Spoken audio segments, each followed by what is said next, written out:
FIDIIचं काय महत्त्व आहे एखाद्या स्टॉकमध्ये इन्व्हेस्टमेंट त्यांची जर असेल तर, किंवा नक्की आपण त्याचा काय अर्थ लावू शकतो.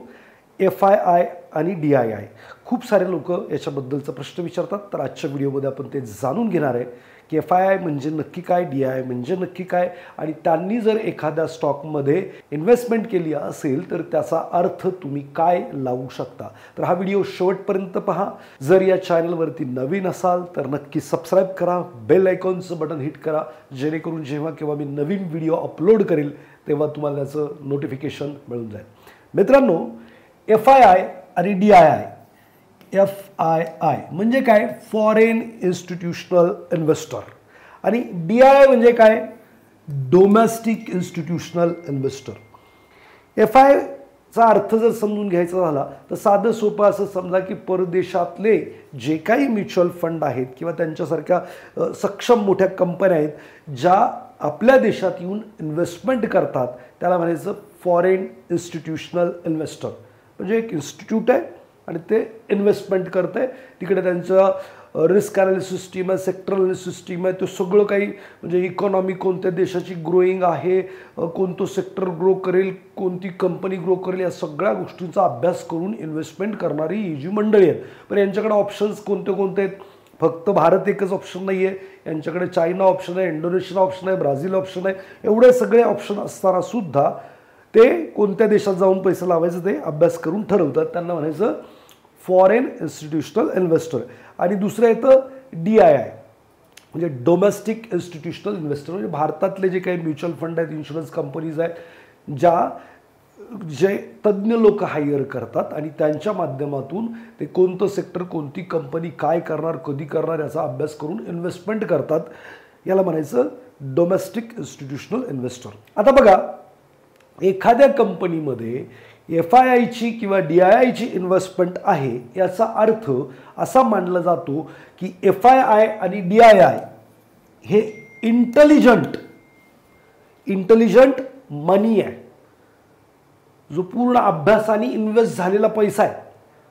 मग आता यांनी एखाद्या कंपनीमध्ये इन्व्हेस्टमेंट केलेली आहे याचा अर्थ ती कंपनी फंडामेंटली चांगली आहे म्हणूनच त्यांनी पैसे टाकलेले आहेत, किंवा त्यांना त्या कंपनीच्या ग्रोथमध्ये विश्वास आहे म्हणून त्यांनी पैसे टाकलेले आहेत.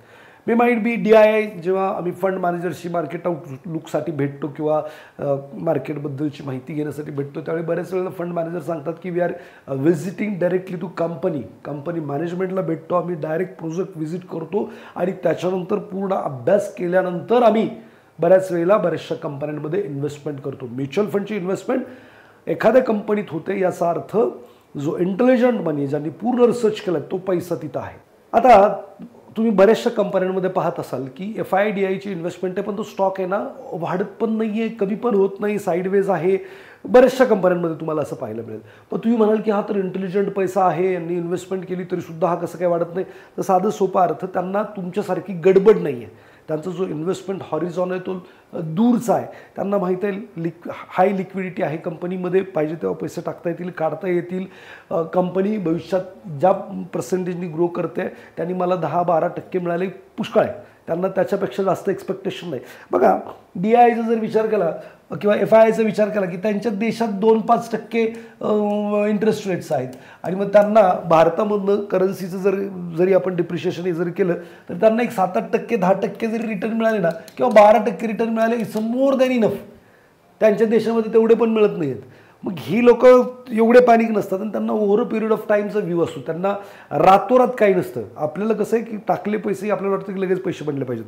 आता मित्रांनो, सगळ्यात महत्त्वाची जी गोष्ट आहे की मोठ्या कंपन्यांमध्ये तर यांची इन्व्हेस्टमेंट असतेच, पण जेव्हा हे छोट्या कंपन्यांमध्ये इन्व्हेस्टमेंट करतात तो एक पाहण्याचा मुद्दा असतो की जर एखाद्या कंपनीचं मार्केट कॅपिटलायझेशन 500 कोटी आहे किंवा 2000 कोटी आहे अबाव आहे.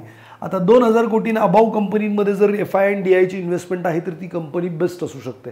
आता याच्यामध्ये तुम्हाला चांगले पैसे बनवण्याचा मोका असू शकतो.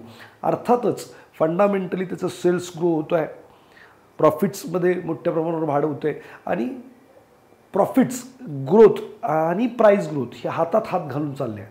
नुसतीच प्रॉफिट ग्रोथ दिसते, सेल्स ग्रोथ दिसते आणि प्राईस नाही वर्क करत आहे किंवा नुसतीच प्राईस वर्क करते, ह्या गोष्टी वर्क करत नाही आहेत तरीसुद्धा चांगला परतावा मिळत नाहीत. मग तुम्हाला काय केलं पाहिजे की बाबा, मी आज तुम्हाला या व्हिडिओच्या माध्यमातून सांगितलं की FII आणि DI म्हणजे इंटेलिजंट मनी, जो पूर्ण अभ्यासाअंती मार्केटमध्ये किंवा त्या कंपनीमध्ये पर्टिक्युलर येतो.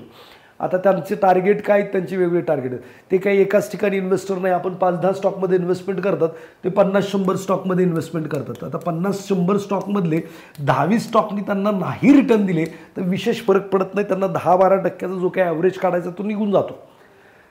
ते त्या पद्धतीने विचार करतात. आता याच्यामध्ये छोट्या ज्या कंपन्या असतात त्याच्यामध्ये त्यांना जास्त पैसे लावता येत नाहीत. त्यांची ग्रोथ जरी हाय असली तरी प्रॉब्लेम काय होतो जास्त पैसे लावताना, की लिक्विडिटीचा इश्यू असतो. लिक्विडिटीचा इश्यू म्हणजे काय? लिक्विडिटीचा इश्यू म्हणजे काय की समजा एखादी कंपनी समजा 2000 करोडची आहे.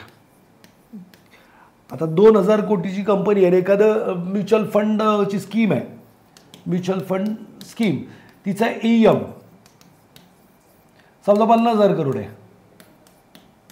आता 50,000 करोडमधलं जर 5% जरी डिप्लॉय करायचे म्हटलं याच्यामध्ये तर 2,500 करोड रुपये होतील. आता कंपनीच 2000 करोडची तर 1000 करोड याच्यामध्ये डिप्लॉय होऊ शकतात का? आता इथं ग्रोथ जरी भरपूर असली तरीसुद्धा ही स्कीम याच्यामध्ये 5% पण इन्व्हेस्टमेंट करू शकत नाही. किंवा मग त्यांना त्या साईजमध्ये एखाद्या कंपनीमध्ये 10% अबाऊ इन्व्हेस्टमेंट करताच नाही, ह्याचं 10% 200 करोड देते. DIला 200 कोटीपेक्षा जास्त लावता येते, 2,500 कोटीचं 5% म्हणजे होतं. म्हणजे यांचं 1% और लेस दॅन 1%च इकडे इन्व्हेस्टमेंट येऊ शकते. अशा बऱ्याचशा गोष्टी आहेत.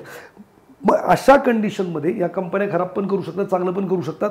पण एक कन्फर्मेशन म्हणून आपण FII आणि DIकडं पाहू शकतो की बाबा FII DI जर इथं इन्व्हेस्टमेंट करते तर फंडामेंटली किंवा येत्या काळामध्ये काहीतरी कंपनी चांगलं करू शकते, म्हणूनच इकडे इन्व्हेस्टमेंट आहे. क्वार्टर ऑन क्वार्टर हे आपल्याला दिसतं. स्क्रीनरला वगैरे तुम्ही गेलात तर तिकडे स्टॉक होल्डिंगमध्ये गेलात ते FII DI असतं, त्याच्यामध्ये क्लिक केल्यानंतर तुम्हाला कोणते म्युच्युअल फंड आहेत, कोणी कोणी तिथं पैसे लावलेत, किती टक्के लावलेत, क्वार्टर ऑन क्वार्टर बेसिसवरती वाढवतायत, कमी करतायत. जर ते वाढवतायत तर अर्थातच डिमांड चांगली आहे, डिलिव्हरेबल म्हणजे पोझिशन घेतल्या जात आहेत. सो याचा अर्थ येणाऱ्या काळामध्ये कंपनी बेस्ट करू शकते असा होतो. पॅरलली अजूनही काही पॅरामीटर्स आहेत ज्याचा तुम्ही जर अभ्यास केला तर मल्टीबॅगर शोधणं आणि जे स्मॉल कॅप किंवा मायक्रो कॅप कंपनीज ह्या लार्ज कॅप होईपर्यंत सुद्धा तुम्ही त्याच्याबरोबर राहू शकता आणि खूप सारी वेल्थ क्रिएट करू शकता. या संदर्भात जर तुम्हाला काही मदत हवी असेल तर मी एक प्रोग्राम घेतो ज्याचं नाव आहे art of spotting the multibagger. याच्यामध्ये ह्या सगळ्या गोष्टींचं महत्त्व, कशा पद्धतीने शोधायच्या, अजून कोणकोणत्या गोष्टी बघायच्या जेणेकरून तुम्ही बेस्ट मल्टीबॅगर स्टॉक कसा शोधू शकता, त्याचबरोबर टेक्निकलीसुद्धा कोणत्या गोष्टी पाहायच्या, याचं बरेचशा वेळेला मी डेमो पण दाखवतो किंवा माझा पोर्टफोलिओ मी बऱ्याच वेळेला शेअर केलेला आहे.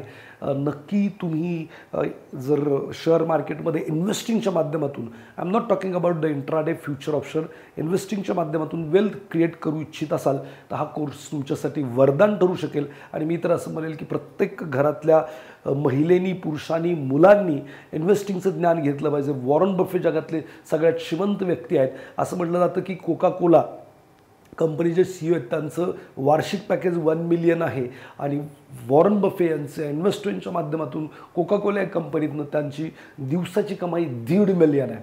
म्हणजे हे वर्षाला जेवढं पगार आहे तेवढं दिवसाला कोका कोलामधून कमवतात.